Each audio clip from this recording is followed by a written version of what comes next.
Bonjour la famille, j'espère que vous allez bien.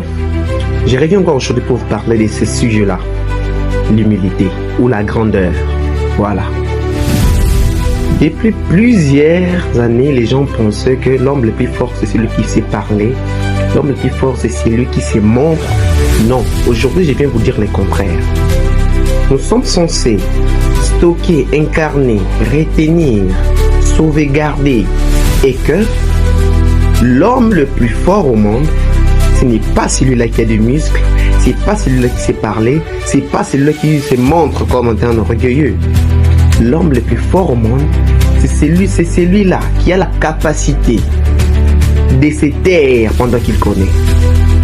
C'est celui-là qui a la capacité de rester silencieux pendant qu'il est fort. C'est celui-là qui reste calme malgré les attaques, malgré les intimidations des gens. Il sait qu'il est fort et il reste calme. Car ses potentiels n'est pas donné à tout le monde. Voyez, c'est comme le cas de Goliath avec David. Goliath était super musclé, il pensait qu'il était trop fort en termes de masse. Mais David était moins. Mais il savait qu'il était fort. Il était petit de taille. Il était fort de l'intérieur. Il a gardé son calme jusqu'à ce qu'il a terrassé Goliath. Donc nous sommes appelés à comprendre cela. L'homme le plus dangereux, c'est pas celui-là qui parle beaucoup. L'homme le plus dangereux, c'est celui qui est fort, mais il se tait. C'est celui qui a la capacité de se cacher pendant qu'il est fort. C'est ça les messages de ces jours. Donc restons humbles.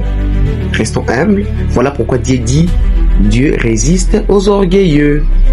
Soyons humbles, ne soyons pas orgueilleux. Merci.